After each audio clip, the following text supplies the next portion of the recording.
ஹரி ஓம். அனைவருக்கும் நமஸ்காரம். இப்ப நம்ம பார்த்துக் கொண்டிருக்கிற வகுப்பு பஞ்சதசி. இப்ப இந்த பஞ்சதசி பாடங்கள்ல பஞ்சகோச விவேகம் அப்படிங்கிற ஒரு பகுதியில 16 ஸ்லோகங்கள் கடந்த வகுப்புல பார்த்து முடிச்சோம். அந்த 16வது ஸ்லோகத்துல என்ன சொன்னார் வித்யாரண்யர் அப்படின்னு பார்த்தா, இங்க ஆத்மா மட்டும் தான் இருக்கு. அந்த ஆத்மாவோ சுயம் பிரகாச அறிவு. அது தன்னில் தானாய், தன்மயமாய், தனித்துவமாய் ஒளிர்ந்து கொண்டிருக்கிறது. அப்ப அப்படிப்பட்ட தன்னில் தானாய், தன்மயமாய் ஒளிர்ந்து கொண்டிருக்கின்ற அந்த ஆத்மா சுயம் பிரகாச ஒளி. அப்படிப்பட்ட அந்த ஒளிக்கு வெளியிருந்து ஏதாவது வெளிச்சம் குடுக்கணுமா?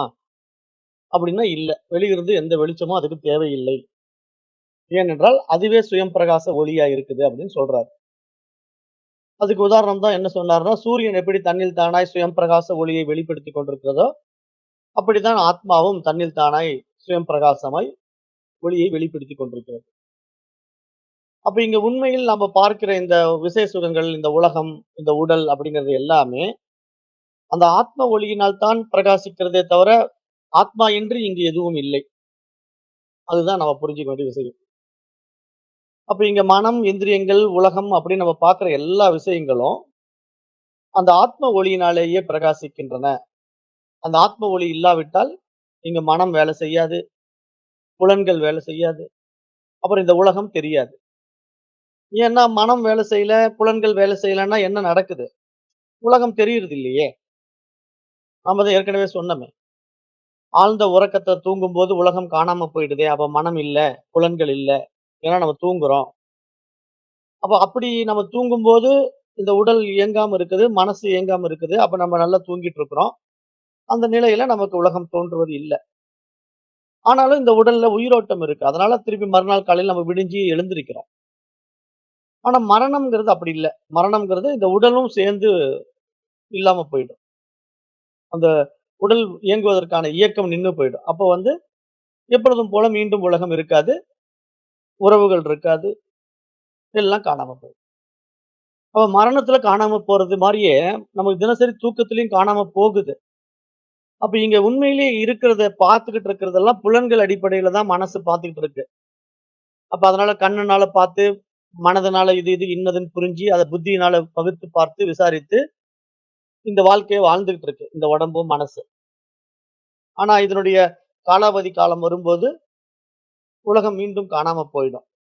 அப்ப அந்த காணாமல் போற உலகத்த, வாழும் காலத்திலேயே அது பொய் அல்லது தோற்றம் என்பதை நம்ம உறுதிப்படுத்திக் கொண்டால், நம்ம வந்த வேலைய முடிச்சுட்டு போலாம் அப்படிங்கிறது தான் இங்க மகான்கள் நமக்கு சுட்டிக் காட்டுற விஷயம். அப்ப ஆத்ம ஒளி என்பது சுயம் பிரகாச ஒளி.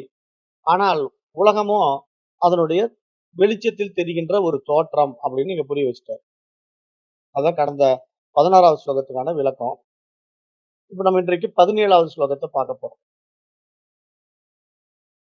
ஏனேதம் ஜானனே சர்வம் தம் கேனேந்தியேனே ஜானதாம் விஞ்ஞாதாரம் கேன வித்யாத் சக்தம் வேத்யே து சாதனம். இங்க என்ன சொல்றாரு இந்த 17வது ஸ்லோகத்துல,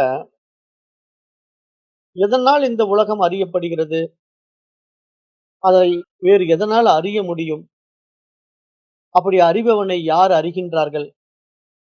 அப்ப அறியப்படும் பொருள்களை அறிவதற்கான கருவி இருந்தாலும், அறிபவனை அறிய அங்கு எந்த கருவியும் இல்லவே இல்லை அப்படின்னு இன்னொரு விஷயத்தையும் இங்க சொல்லி காட்டுறாரு. அப்ப இந்த இடத்துல நம்ம என்ன புரிஞ்சுக்கணும் அப்படின்னா, இப்ப இந்த உலகம் என்பது அறியப்படுகின்ற ஒரு விஷயமா இருக்கு இல்லையா? அப்படி அறியப்படுகின்ற விஷயம் எந்த அடிப்படையில நமக்கு இங்க அறியப்படுகிறது அப்படின்னா, புலன்கள் அடிப்படையில தான். இது இது இன்னதுன்ட்டு கண்ணு பார்த்து கண்டுபிடிக்கும். மனசு அத ஐடென்டிஃபை பண்ணி புத்தியில சேகரிக்கும். அப்போ ஒருத்தர் இத பேனான்னு சொன்ன உடனே நம்ம கண் அத பார்த்து இது பேனான்னு முடிவு பண்ணும். ஒருத்தர் பென்சில்னு சொன்ன உடனே கண் அத பார்த்து பென்சில்னு முடிவு பண்ணும். பார்ப்பதனால மட்டும் அந்த உருவத்த வச்சு முடிவு பண்றதில்ல. அதுக்கான ஒரு நாமத்தையும் நமக்கு காதுல குடுத்துருவாங்க. வெறும் உருவத்த மட்டும் நம்ம முன்னாடி காட்டிக்கிட்டு இருந்தா, அது என்ன ஏதுன்னு நமக்கு புரியாதுல்ல. இப்ப நம்ம முன்ன பின்ன ஒரு செடிய பார்த்ததே இல்லன்னு வச்சுக்கங்களேன். அந்த செடியினுடைய உருவம் உங்க கண்ணுக்கு தெரியுது. அது என்ன செடி அப்படின்னு தெரியலன்னா, திருதிருன்னு முழிச்சுக்கிட்டு தான் இருப்பீங்க. ஆனா செடி அவ்வளவுதான். ஆனா அந்த செடி என்ன ரகம் அப்படின்னு தெரிஞ்சா, அது யாராவது அந்த செடிய பத்தி தெரிஞ்சவங்க வந்து, இது இந்த மாதிரி செடிங்க அப்படின்னு சொன்னா, அப்ப நமக்கு அந்த செடியினுடைய ரூபமும், நாமமும் பதிவாயிடும். அப்புறம் அதுக்கப்புறம் நம்ம எப்ப கேட்டாலும் அந்த செடி இந்த பெயர் படைத்த செடின்னு நம்ம கண்டிப்பா சொல்ல முடியும். ஆனா அதுக்கு முன்னாடி நமக்கு அந்த பெயர் பதிவாகலன்னா, செடி மட்டும் தெரியும். ஆனா அது என்ன பெயர்ன்னு நமக்கு தெரியாது. அப்ப இப்படி நம்ம நடைமுறையில நெறைய விஷயங்கள் பார்க்கிறோம் இல்லையா? அப்ப அதுதான் இந்த விஷயம் புரிஞ்சுக்கணும். தோற்றம் மட்டும் இருக்கும், நாமம் இருக்காது. அப்ப இதனால என்ன காரணம்? அந்த நாமம் எப்படி தெரிய வேண்டும் என்றால், அதற்கு காது என்ற புலனின் வழியாகவும் சில விஷயங்கள் கொடுக்கப்பட வேண்டும். அப்பொழுதுதான் அதுக்கான பெயரும் நமக்கு தெரியும். அப்ப உருவம், பெயர், நாமம், ரூபம் இது 2ம் எப்படி அறியப்படுகிறது அப்படின்னு கேட்டீங்கன்னா, புலன்கள் தான். அப்ப இந்த உலகம் முழுவதும் எதனால் அறியப்படுகிறதுன்னு ஒரு கேள்வி எழுப்புறாரு. அது கேள்வி எழுப்பும்போதே நமக்கு புரிஞ்சுக்கணும். புலன்கள் அடிப்படையில தான் இப்ப நம்ம இந்த உலகத்த ஒவ்வொன்னா பார்க்கிறோம். ஆனா, அந்த புலன்கள் இது இது இன்னதுன்னு பகுத்து பார்ப்பதற்கு பின்னாடி என்ன இருக்கு? மனசு இருக்கு. ஏன்னா நம்ம சொன்ன உடனே மனசுல தானே அத பதிய பண்ணி வைக்கிறோம். மனம் வந்து அத ஆராய்ந்து பார்க்குது. இது பேனாவா? இது பென்சிலான்னு கேட்குது. ஆமா இது பேனா, இது பென்சில்னு சொல்லிக் குடுக்குறாங்க. உடனே புத்தியில அத விசாரித்து பார்க்குது. இப்படி இருந்தா பேனா, இப்படி இருந்தா பென்சில் அப்படின்னு அத விசாரித்து பார்த்து, விவேகத்த கொண்டு பதிவு பண்ணி வச்சுக்குது. அப்ப இந்த பதிவு தான் நமக்கு வந்து எப்ப கேட்டாலும் சொல்ல முடியும். இல்லன்னா எப்படி தெரியும்? இது பேனா, இது பென்சில்ன்ட்டு. அப்போ ஒரு பதிவு நமக்குள்ள உருவாகிடுது இல்லையா? அப்ப அப்படி உருவாகி அது ஒரு சேகரிப்பு கலனா நமக்கு மாறிக்கிட்டே இருக்கு. ஏகப்பட்ட அறியப்படும் பொருள்களை நம்ம அறிந்து கொண்டே இருக்கிறோம். அப்படி ஏகப்பட்ட அறியப்படும் பொருள்களை அறிந்து கொண்டிருக்கின்ற கருவிகள் இருக்கலாம். ஆனால் அறிபவனை அறிய எந்த கருவி இருக்கிறது? அப்படின்னு ஒரு கேள்வி கேட்கிறார். அது உண்மைதானே. ஏன்னா இப்ப அறிபவன் அப்படிங்கிறது இந்த இடத்துல எப்படி புரிஞ்சுக்கணும்? மனசு. அறியப்படும் பொருள் என்ன? இந்த உலகம். ஆனா இந்த அறிபவனும், அறியப்படும் பொருளும் எதன் அதிஷ்டானத்துல இருக்கிறது? அறிவு. அப்ப அறிவின் அதிஷ்டானத்துல இருக்கின்ற அறிபவன் எல்லாவற்றையும் அறிந்து கொண்டிருக்கிறான். அவன் தான் பார்ப்பான்.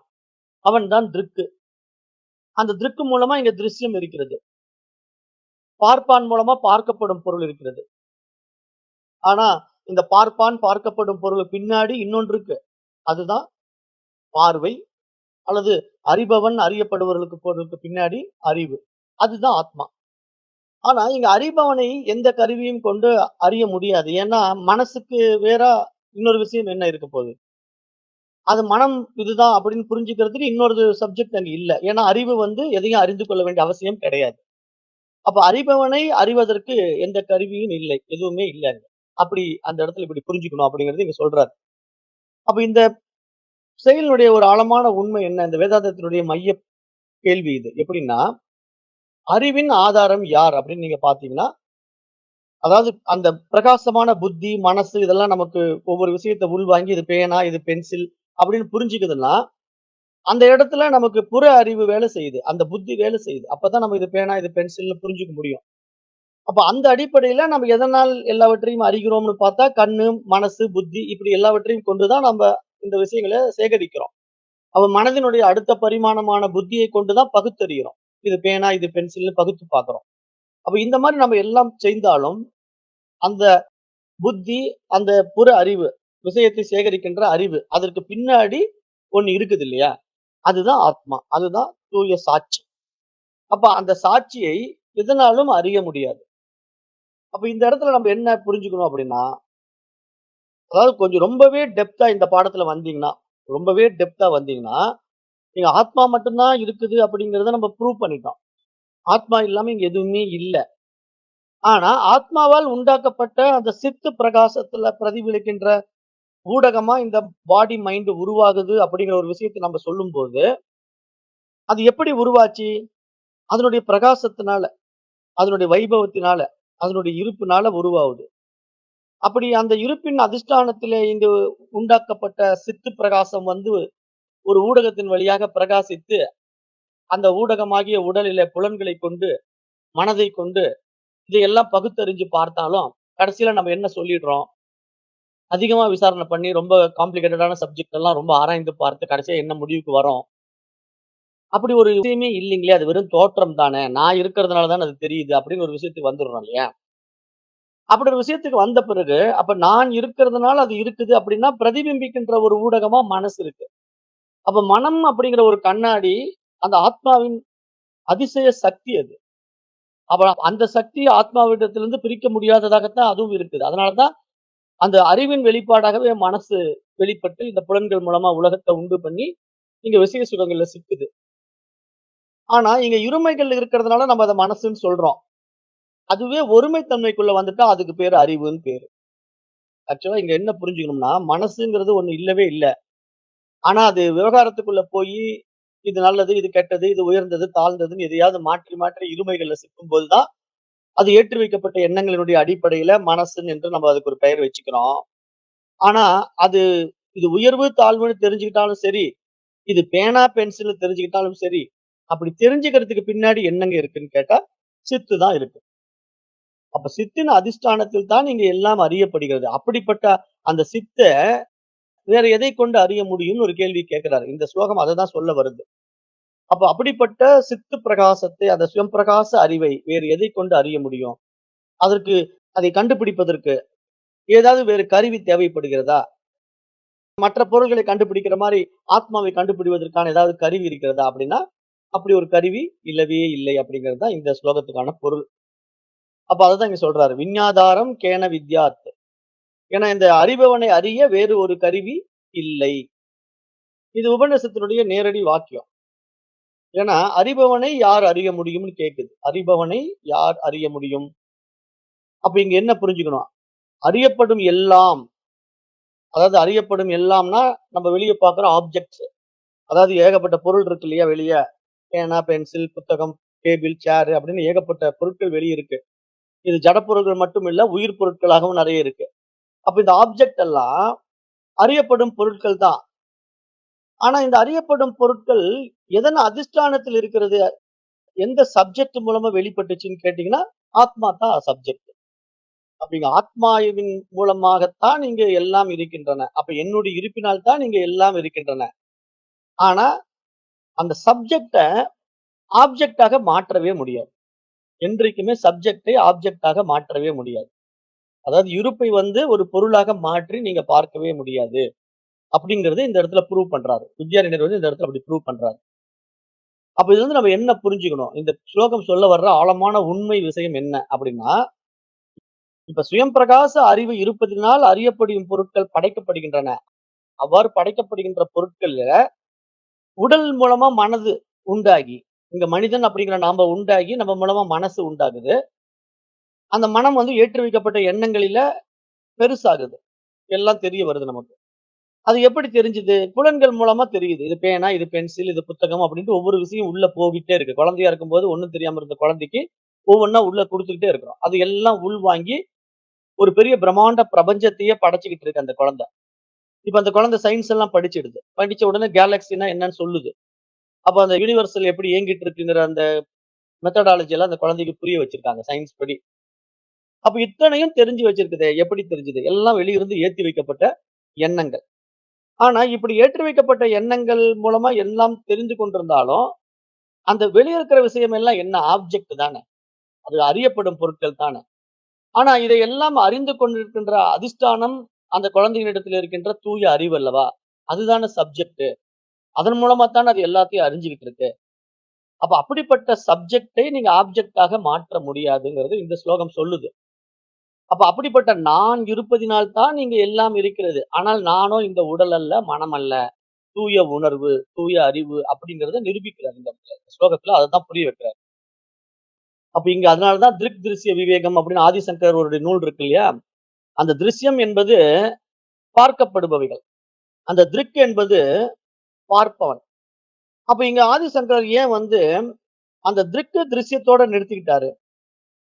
இது ஒரு பெரிய கேள்வி இருக்கு இல்லையா? இது கேள்வி கேட்கணும். ஏன்னா, இப்ப நாமெல்லாம் இந்த பாடம் எடுக்கும்போது உங்களுக்கு என்ன சொல்லிக் குடுக்குறோம்? அறிபவன் இருக்குங்க, அறியப்படும் பொருள் இருக்குங்க. ஆனா அறிவு ஒண்ணு இருக்கு. அப்படின்னு நம்ம சொல்றோம். தமிழ்ல புரியிற மாரி. ஆனா சான்ஸ்கிரிட்ல ஆதிசங்கர் வந்து திருக்கு திருஷ்யம் அப்படின்னு 2டே விஷயத்தோட முடிச்சுட்டாரு. அப்ப என்ன பார்ப்பான் மட்டும் இருக்குதுன்னு சொல்லிட்டு அவர் சாட்சிய மட்டும் சொல்லிட்டு போயிட்டாரா? அப்ப அந்த சாட்சி இருப்பதனால இங்க வெளிய பார்க்கப்படும் பொருட்கள்லாம் இருக்குது அப்படின்னு சொல்லும்போது, ஆத்மா எத பார்த்துக்கிட்டு இருக்கு அப்படின்னு ஒரு கேள்வி நமக்கு எழுந்திருக்குது இல்லையா? அப்ப ஏன் இவரு பார்ப்பான்னு மட்டும் சொல்றாரு? அப்ப அந்த பார்ப்பானுக்கு பின்னாடி பார்வை இருக்கிறத ஏன் இவரு சொல்ல மாட்டேங்கிறாரு? அல்லது திருக் என்பவன் வந்து அறிபவன். திருஷ்யம் என்பது அறியப்படும் பொருட்கள். அப்போ ஆதிசங்கரர் வந்து திருக், திருஷ்யம் என்ற 2 வார்த்தைய சொல்லும்போது, அப்ப அறிபவனையும் அறியப்படும் பொருள்களை மட்டும் பேசுறாரு. அறிவ பத்தி ஏன் பேச மாட்டேங்கிறாரு அப்படின்னா, இங்க ஆதிசங்கரர் என்ன பண்ணிட்டாருன்னா, ரொம்ப சூட்சமமா அத உள்ள ஒளிய வச்சுட்டாரு. என்ன விஷயம் அப்படின்னு கேட்டீங்கன்னா, இப்ப அறிவின் அதிஷ்டானத்துல தான் எல்லாமே இருக்கு. நான் அறிவுன்னு தெரிஞ்ச பிறகு என்னுடைய வைபவம் தான் இந்த உடலும், மனசும். அப்ப என்னுடைய வைபவத்தினால் உண்டாக்கப்பட்ட இந்த உடலும், மனமும் இந்த உலகத்தையே உண்டாக்கி இருக்கு. அப்ப இந்த பிரம்மாண்ட பிரபஞ்சம் என்னுடைய இருப்பினாலே இருக்கிறது என்பதை எந்த அறிவு அறிந்து கொண்டிருக்கிறதோ, அந்த அறிவின் அதிஷ்டானத்திலே இருக்கின்ற மனம் கூட அந்த அறிவை சார்ந்துதான் இருக்கிறதுனால, அங்க அறிபவனே அறிவின் அதிஷ்டானத்தில் தான் இருக்கிறான். ஆகவே அறிபவன் என்று சொன்னாலே போதும். அது அறிவின் அதிஷ்டானத்தில் தான் அறியப்படும். இல்லாவிட்டால் எதையும் அறிய முடியாது. ஆகவே அவர் என்ன பண்ணிட்டாரு? மனதையே அறிவாகவே மாற்றிவிட்டார் அப்படின்னு தான் நம்ம பார்க்கணும். அதனாலதான் திருக், திருஷ்ய விவேகம் அப்படிங்கிற டாபிக்ல ஆதிசங்கரர் பேசும்பொழுது, அறிபவன் அப்படிங்கிற ஒரு விஷயத்த மட்டும் எடுத்துக்கிறார். இல்லன்னா பார்ப்பான் அப்படிங்கிற ஒரு விஷயத்த மட்டும் எடுத்துக்கிறார். அப்படி எடுத்துக்கிட்டு என்ன சொல்றாரு? அந்த அறிபவனையே ஆத்மான்ட்டாரு. பார்ப்பவனையே ஆத்மான்ட்டாரு. அப்ப நமக்கு இது ஒரு பெரிய குழப்பமா இருக்கும். அது எப்படிங்க அறிபவன் மனசு தானே, அறிவு தானே பிரம்மம் அப்படின்னு நம்ம குழம்பிக்கிட்டு இருந்தோம். அது இந்த அளவுக்கு விசாரணை பண்ணி, மெச்சூரிட்டி வந்த பிறகு, அந்த மனமே இல்ல, இங்க அறிவு மாத்திரம் தான் இருக்குன்னு புரிஞ்சுக்கிறது தான் அறிபவனுடைய ஸ்டேஜ்ங்க. அது நெறைய பேருக்கு சொன்னா புரியாது. ஏன்னா, அது ஆரம்பத்துல நம்ம வந்து மனசே இல்ல, மனசு தான் அறிவு, மனம் தான் பிரம்மம் அப்படின்னு சொல்லும்போது, மனமே என்ன சொல்லுவாங்க, நெறைய மகான்கள்லாம் சூட்சமா பேசுவாங்க. அந்த கடவுள பத்தி சொல்லும்போது, மனமே இறைவன் அப்படின்றுவாங்க. அல்லது அது இப்படி சொல்லுவாங்க, மனமே கடவுள், உயிரே கடவுள், அப்படி இப்படி நெறைய விஷயங்கள் சொல்லிட்டே இருப்பாங்க. அப்ப நமக்கு அப்பல்லாம் புரியாது. என்னங்க மனமே கடவுள்ங்கிறாங்க, உயிரே கடவுள்ங்கிறாங்க அப்படின்னு நமக்கு அப்ப புரியாது. இப்ப புரியும். ஏன்னா, இங்க அதிஷ்டானமா என்ன இருக்கோ, அதனுடைய வெளிப்பாடா மனசு இருந்தா என்ன? மூச்சு இருந்தா என்ன? உயிரே கடவுள்னா என்ன? மூச்சும் அதுதானே. மூச்சு தானே மனசு வந்து சூட்சுமமா இருக்கு. மூச்சு நம்மளால உணரப்படுது. அப்ப இந்த மாரி எல்லாமே சூட்சுமமா பரிபாஷையில சொல்லும்போது, இங்க கடைசியில திருக்கு, திருஷ்யம்ங்கிற 2டே வார்த்தையில அடக்கிட்டாரு. அறியப்படும் பொருட்கள் அறிவின் அதிஷ்டானத்தில் இருக்கிறது. அறிபவனின் அதிஷ்டானத்தில் இருக்கிறது. அப்படிங்கிற அளவுக்கு கொண்டு வந்து நிறுத்துறாரு. அதனால தான் திக், திருஷ்யம் அப்படிங்கிற 2 டாபிக் இங்க பேசப்படுது. அத இங்க உபனிஷத்து ஒப்பீடு பண்றதுதான் விஞ்ஞாதாரம் கேன விஜானியாத் அப்படிங்கிறாரு. அறிபவனை யார் அறிய முடியும் கேட்கிறாரு. எஸ் யாமதம் தஸ்ய மதம். அதை அறிந்தவன் அதை ஒரு நாளும் தனக்கு வேறான ஒரு பொருளாக அறியவே முடியாது அப்படிங்கிறதையும் நிரூபணம் பண்றாரு. அப்ப அதை தனக்கு வேறாக அறியவே முடியாதுங்கும்போது, இங்க அறிவின் அதிஷ்டானத்தில் தான் இங்க மனம் வெளிக்கிளம்பி இந்த உடலை உண்டாக்கி, அந்த புலன்கள் மூலமா இங்க பிரம்மாண்ட பிரபஞ்சத்த படைச்சு பார்த்துட்டு இருக்கு. ஆனா இந்த வைபவம் எல்லாம் நிகழணும்னா சும்மா வருமா? அதாவது ஒரு விஷயம் வந்து இப்ப நான் கண்ணாடியில போய் நிக்கிறேன்னா, நான் இருக்கிறதால தானே கண்ணாடியில உருவம் வருது. நான் வந்து ஒரு விசிபிளா இருக்கிறதுனால தானே கண்ணாடியில இன்னொரு விசிபிளா உருவம் தெரியுது. அப்ப அது மாரி இங்க அறிவு வந்து இன்விசிபிளா இருக்கிறதுனால தான், மனசுலயும் இன்விசிபிளான ஒரு விஷயத்தின் மூலமா இவ்வளவு விவகாரங்கள் அறியப்படுது. இப்படிப்பட்ட இன்விசிபிளான ஒரு விஷயம் எப்படி விசிபிள் ஆகுதுன்னா, ஏற்றி வைக்கப்பட்ட விஷயம் தான். அதாவது எனக்கு என்னன்னு தெரியாது. நாமமும், ரூபமும் சூட்டப்படாத பொழுது எனக்கு அது வந்து அறியாத ஒரு விஷயம். ஆனா எனக்கு அறிவு புகட்டும்போது எனக்கு அது நாம ரூபங்களால் காணப்படுகிறது என்றுதான் நம்ம இந்த இடத்துல பார்க்கணும். அப்படிதான் இங்க மகான்களும், ஞானிகளும் அந்த விஷயத்த புரிய வைக்கிறாங்க. அப்ப அறியப்பட வேண்டிய பொருள் வந்து ஆத்மா கிடையாது. அது அறிவின் ஆதாரம். அதுதான் அத்வைதத்தின் உச்சம் அப்படின்ட்டு இந்த ஸ்லோகம் சொல்லிட்டு வருது. அப்ப இங்க சாதகனுக்கான தியான வழி என்ன அப்படின்னா, இப்போ அமைதியா உட்கார்ந்து தியானம் பண்ணும்போது எனக்கு எல்லாம் தெரியுது அப்படின்னு சொன்னா, உங்களுக்கு என்ன தெரியுதுன்னு கேள்வி கேட்பாங்க ரிஷிகள். அந்த எனக்கு அப்படின்னு சொல்றவன் யாருப்பான்னு கேட்பாங்க. அப்ப எனக்குன்னு சொல்லி நீ உனக்கு ஏதோ தெரியுதுன்னு சொல்றிய இல்லையா? அப்ப அந்த எனக்குன்னு சொல்லி நீ என்னத்த பார்க்கிற? சாட்சியா எதையோ பார்க்கிறியா? நான் சாட்சியா பார்த்துட்டு இருக்கிறேன் உலகத்த அப்படின்னு ஒருத்தன் சொல்றான்னு வச்சுக்கங்களேன். அப்ப நீ சாட்சியா பார்த்துட்டு இருக்கன்னா, நீ எத பார்த்துட்டு இருக்க? அல்லது எனக்குன்னு சொல்ற, நான் சாட்சின்னு சொல்ற, அப்படி சொல்ற நீ யார்? அதை ஃபர்ஸ்ட் தேடு அப்படின்னு தான் சொல்லிக் குடுப்பாங்க. அப்ப இங்க என்ன புரிஞ்சுக்கணும்? நான் இருக்கிறேன், எனக்கு தெரிகிறது அப்படின்னு எதையாவது சொன்னா, எனக்குன்னு சொல்றவன் யாருன்னு ஒரு கேள்வி நம்ம எழுப்புவோம். எனக்கு தெரிகிறதுன்னு சொன்னா, அப்படி தெரிகிறது என்னன்னு ஒரு கேள்விக்கு எழுப்புவோம். அப்ப இது 2க்கும் பதில் சொல்லணும். 2க்கும் பதில் சொல்றதா இருந்தா, என்னுடைய இருப்பினால இந்த உலகம் இருக்கிறது அப்படின்னு நீங்க சொன்னீங்கன்னா, அப்ப என்னுடைய இருப்புன்னு சொல்ற நீ எப்படி இருக்கிறாய்ன்னு அடுத்த கேள்வி கேட்டா, நம்முடைய உண்மை நிலையை நம்ம காட்டிக் குடுத்து தானே ஆகணும். அப்ப எனக்கு என்னுடையது அப்படின்னு சொல்றவன் யாருன்னு பார்த்தா, அதுதான் நான் அப்படிங்கிற ஆத்மா. அப்ப எல்லாவற்றையும் அறியச் செய்பவனை வேறு எதாலும் அறிய முடியாது என்று இங்க இந்த ஸ்லோகம் நிரூபணம் பண்றது. அதுதான் இந்த 17வது ஸ்லோகத்தினுடைய ஆழமான பொருள். அடுத்தது 18வது ஸ்லோகம் போலாம். ஏன்னா இப்படிதான் மகான்கள் ரொம்ப இன்டெப்த்தா பேசிக்கிட்டே போவாங்க. ஏன்னா இருப்பு மாத்திரமே இருக்கிறதுங்கிறத நிரூபணம் பண்ணணும்.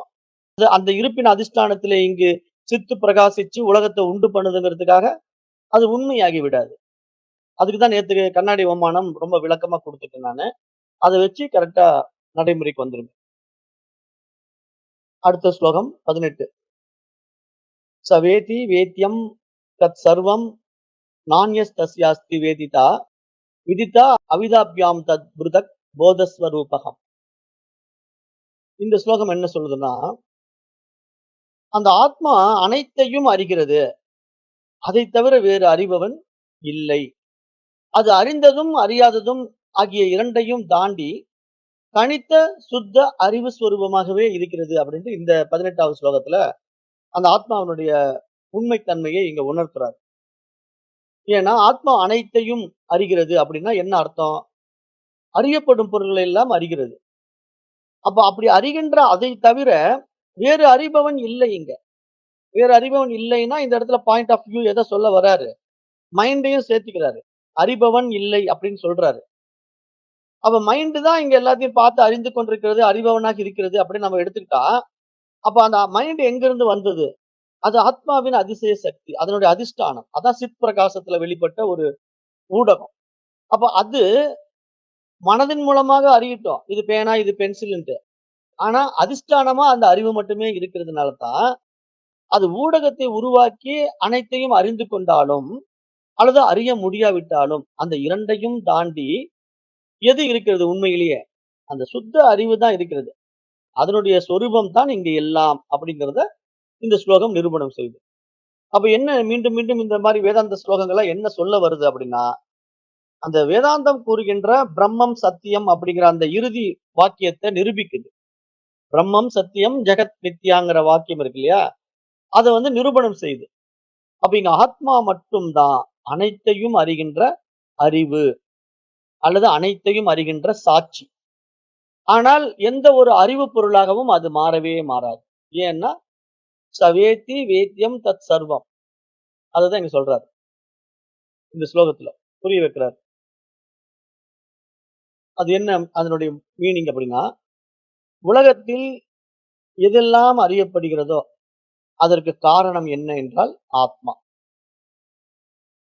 நான்யஸ்தஸ்யாஸ்தி வேதிதாங்கிறார். ஆத்மாவை தவிர வேறு அறிபவன் இல்லை. எல்லா அறிவும் அதன் மூலமே அறியப்படுகிறது. அப்படிங்கிற ஒரு அருமையான விஷயத்தை இங்க புரிய வைக்கிறாரு. அப்ப நாம இந்த முடிவுக்கு வந்துட்டோம்னு வச்சுக்கங்களேன். இருப்பது இருப்பு மாத்திரமே. அந்த இருப்பின் வெளிப்பாடு தான் இங்க சித்தா மாறி இந்த உலகமா விரியுது அப்படின்னு சொன்னா, அப்படிப்பட்ட இந்த உலகத்துல அது உடலாக இருக்கட்டும், மனசா இருக்கட்டும், சூரியனா இருக்கட்டும், சந்திரனா இருக்கட்டும், இந்த பிரபஞ்சத்துல கேலக்சில எவ்வளவோ கோள்கள் இருக்கிறது. எல்லாம் இருக்கட்டும். அந்த கோள்களுக்குள்ள தான் பூமின்னு ஒரு பந்து இருக்கு. அந்த பந்துக்குள்ள ஏராளமான ஜீவராசிகள் இருக்கு. அப்படின்னு நீங்க என்னென்ன விஷயங்கள தனித்தனியா பிரிச்சு பார்த்து இந்த ஒட்டுமொத்த பிரபஞ்சத்தையே நீங்க அறிந்து கொள்ள ஆராய்ச்சி பண்ணிட்டு இருந்தாலும், அப்படிப்பட்ட அத்தனை விஷயங்களுக்கும் ஆதாரமாக எது இருக்கு அப்படின்னா, அறிவு மாத்திரமே இருக்கிறது. ஆத்மா மாத்திரமே இருக்கிறது அப்படின்றது. அப்ப எல்லா அறிவும் அதன் மூலம் தானே அறியப்படுகிறது. அப்ப அதற்கு வேறாக இங்க எதுவுமே இல்லை இல்லையா? அப்ப இருப்பது அது மாத்திரம் தானே. அப்ப அது இருக்கிறது என்பதை நம்ம ஒப்புக்கொண்டு விட்டால் எல்லாம் அதனுடைய அதிஷ்டானத்தில் இருப்பதினால நம்ம சர்வம் பிரம்மமயம் என்றுதான் சொல்ல முடியுங்கிறதையும் இங்க நிரூபணம் பண்றாரு.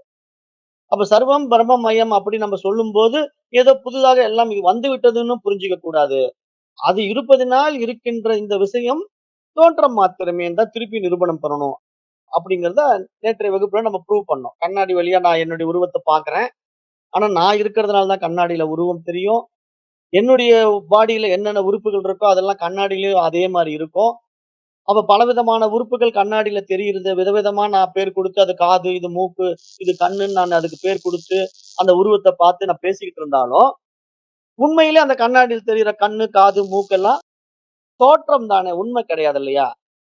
அதுல இருக்கிற கண்ணு, காது, மூக்கெல்லாம் இங்க என்கிட்ட தானே இருக்குது. நான் இந்த பக்கம் தானே இருக்கிறேன்.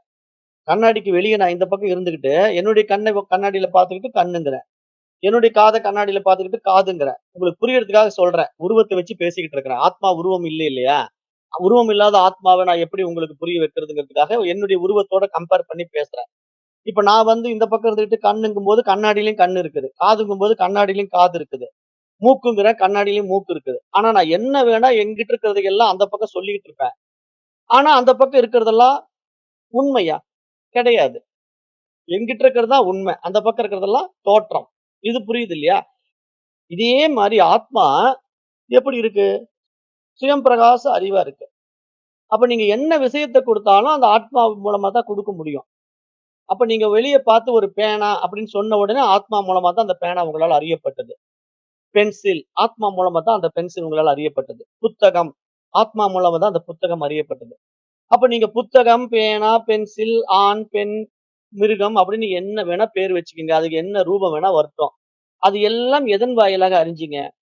ஆத்மாங்கிற என்னுடைய இருப்புனால தான் அதெல்லாம் தெரிஞ்சுது.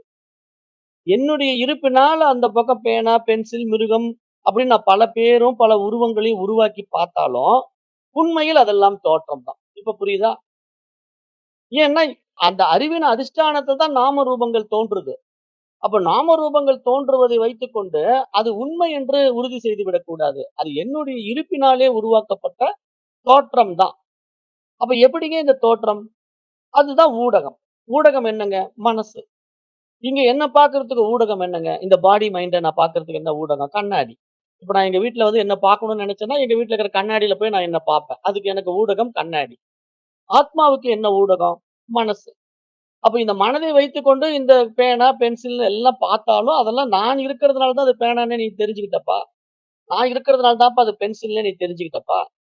அப்ப நான் இல்லாம உனக்கு எங்கிருந்து பேனா வந்தது? நான் இல்லாம எங்கிருந்து உனக்கு பென்சில் வந்தது? உண்மையிலேயே பேனா, பென்சில கண்டுபிடிச்சவன் யாரு? மனுஷன் தானே. அப்ப அந்த மனுஷனுக்கு எங்கிருந்து அறிவு வந்தது? அந்த ஆத்மாவிடத்துல இருந்து தான் அறிவு வந்தது. அந்த அறிவ வச்சு தான் அவன் பென்சில கண்டுபிடிச்சான். பேனாவ கண்டுபிடிச்சான். அப்ப இந்த உலகத்துல படைப்பு என்று நீங்க எதை எடுத்துக்கொண்டாலும் சரி, அது செயற்கையாக நீங்க படைச்சிருக்கிற உலக விவகாரங்களுக்கான பொருட்களான பேனா, பென்சில் அல்லது செல்போன், டிவி, கம்ப்யூட்டர்ன்னு நீங்க இந்த மாரி பொருட்கள எடுத்துக்கிட்டு விவகாரம் பண்ணிக்கிட்டு இருந்தாலும், அதுவும் ஆத்மா மூலமா தான் படைக்கப்பட்டிருக்கு. ஆத்மா இல்லாம படைக்கவே முடியாது. ஏன்னா ஒருத்தன் புத்தி இல்லாம ஒரு பொருள கண்டுபிடிக்க முடியுமா? யோசனை பண்ணி பாருங்க. ஒரு கம்ப்யூட்டர கண்டுபிடிக்கிறவனுக்கு அறிவு வேண்டாமா? ஒரு செல்போன கண்டுபிடிக்கிறவனுக்கு அறிவு வேண்டாமா? அப்ப அந்த அறிவு அவனுக்கு எங்கிருந்து கிடைச்சது? அந்த ஆத்ம அறிவு, அந்த சுயம் பிரகாச அறிவு அந்த ஊடகத்தின் வழியாக பிரகாசித்து இந்த உபகரணத்தை உருவாக்கியது. இந்த கருவியை உருவாக்கியது. அப்ப இங்க உண்மையிலேயே விஞ்ஞானியே யாரு? அந்த விஞ்ஞானியே ஆத்மா தான். அப்ப தன்னை உணர்ந்த மெய்ஞானி யாரு? அந்த மெய்ஞானியே ஆத்மா தான். அப்ப இங்க எல்லாமே ஆத்மா தான். அப்ப இங்க எல்லாமே அறிவு தான். அப்ப அறிவுக்கு வேறாக எதுவுமே இல்லை என்ற பொழுது நீங்க ஏன் இதை பிரித்து பார்த்து, இது விஞ்ஞானி, இது மெய்ஞானி, இது மனசு, இது புத்தி அப்படின்னு எல்லாம் பார்த்துக்கிட்டு இருக்காதீங்கப்பா. இதெல்லாம் புரிதலுக்காக பிரிச்சு பிரிச்சு சொல்றோமே தவிர, உண்மையில இங்க இருப்பு மாத்திரமே இருக்கிறதுன்னு முடிவுக்கு வாங்கப்பா அப்படிங்கிறத இங்க முடிச்சு வைக்க பார்க்கிறாங்க ரிஷிகள். ஆனா நமக்கு புரிஞ்சுக்க முடியல. நம்ம மீண்டும் மீண்டும் பல விவகாரங்களுக்குள்ளேயே போயிட்டு இது வேற, அது வேறன்ட்டு இந்த டுவாலிட்டிக்குள்ளேயே இருந்து பழகுன மனசு, ஒரு நாளும் அந்த ஒருமைத்தன்மைக்குள்ள நுழைய மாட்டேங்குது. அதனால வர்ற ப்ராப்ளம் இது. அத இந்த இடத்துல தெளிவுபடுத்துறாரு. அதனால இங்க அறியப்படும் பொருட்கள் அறிவுக்கு வேறாக இல்லை என்றாலும், அது அறிவின் அதிஷ்டானத்தில் அறியப்பட்டாலும், உண்மையில் அப்படிப்பட்ட அறியப்படும் பொருட்கள் வெறும் தோற்றம் மாத்திரமேங்கிறதுல என்ன தப்பு? உண்ம அதானே! என்ன தப்பு? இப்ப நான் போய் கண்ணாடி முன்னாடி நின்னுகிட்டு காது, மூக்குன்னு சொல்லிக்கிட்டு இருக்கிறேன். அதனால காது அந்த பக்கம் இருக்கிறது உண்மதான். மூக்கு அந்த பக்கம் இருக்கிறது உண்மதான். என்ன மாரியே ஒரு முகமே இருக்கு அந்த பக்கம். இன்னும் ஏன் என்ன மாரியே ஒரு உடம்பே நிக்குது அந்த கண்ணாடியில அந்த பக்கம். அப்ப அது நானாயிட முடியுமா? முடியாது. ஏனென்றால் அது தோற்றம். இந்த பக்கம் இருக்கிற நான் தான் உண்மை. அப்ப இது மாரி புரிஞ்சுக்குங்க அப்படிங்கிறதுக்கு நாம ஒரு ஓமானத்த எடுத்து உங்களுக்கு புரிய வைக்கிறோம். ஏன்னா, வேற எப்படிதான் புரிய வைக்கணும்? அதாவது கண்ணுக்கே தெரியாத ஒரு ஆத்மாவ நான் எப்படி புரிய வைக்கிறது? அப்ப இந்த மாரி ஒரு கண்ணாடி ஓமானத்த வச்சு புரியும்போது, நீங்க எப்படி புரிஞ்சுக்கணும்னா, மீண்டும் மீண்டும் உருவத்திலேயே போய் புரிஞ்சுக்க கூடாது. ஆத்மான்னா உருவமற்றது. அது நிர்குணம். ஆத்மான்னா அது அறிவு ஸ்வரூபம். அது எல்லையற்ற பேரறிவு. அப்ப அப்படிப்பட்ட அதனுடைய பிரகாசம், சித்து பிரகாசம் இந்த பிரபஞ்சமா விரியுது. கேலக்ஸியே அது உருவாக்குது. ஒரே வார்த்தையில சொல்லிடலாம் கேலக்ஸின்ட்டு. ஏன் பிரிக்கணும்? கேலக்ஸிய பிரிச்சீங்கன்னா, அந்த கேலக்ஸில சூரியன் இருக்குங்க. அந்த சூரியன சுத்தி கோள்கள் இருக்குங்க. அந்த கோள்கள்ல பூமின்னு ஒரு பந்து இருக்குங்க. அந்த பூமிக்குள்ள ஜீவராசிகள் இருக்குங்க. அப்படின்னு ஏகப்பட்ட கதை எடுத்து விட்டோம்னா, அது ஓடும். அவ்வளவு விஷயங்கள் எடுத்து பேசலாம். ஆனா எதுக்கு நம்ம அவ்வளவு விஷயங்கள பேசணும்? ஒட்டுமொத்த கேலக்ஸியே அந்த அறிவின் அதிஷ்டானத்தில் உருவாக்கப்பட்டிருக்குன்னா, அதுல அந்த அறிவில்லாம இங்க எதுவுமே இல்லைங்கிறத ஒரே வார்த்தையில புரிஞ்சுகிட்டு போக வேண்டியது தானே! இதத்தாங்க சொல்றாங்க ரிஷி. ஒரே வார்த்தையில புரிஞ்சுக்குங்க. பிரிச்சு பிரிச்சு பார்க்காதீங்க. ஏன்னா ஒட்டுமொத்தமா அந்த சுயம் பிரகாச அறிவின் வெளிப்பாடா இந்த பிரபஞ்சமே இருக்குன்னா, இந்த பிரபஞ்சத்துக்குள்ள இருக்கிறதெல்லாம் அதுக்கு வேறா போயிட முடியுமா? அதுதான் அது. ஆனா என்ன ஒரு விஷயம்னாப்பா, அது உண்மைன்னு புடிச்சுக்காத. அது தோற்றம் தான். அது மட்டும் தான் இருக்கு. அது இருக்கிறதுனால இங்க எல்லாம் உருவாக்கப்பட்டது போல ஏற்றி வைக்கப்பட்டிருக்கிறது. அந்த ஊடகம் தான் இங்க மனம்ங்கிற கண்ணாடி. அப்ப அந்த ஊடகமான மனம்ங்கிற கண்ணாடி இருந்தா உங்க உருவம் தெரியும் இல்லையா?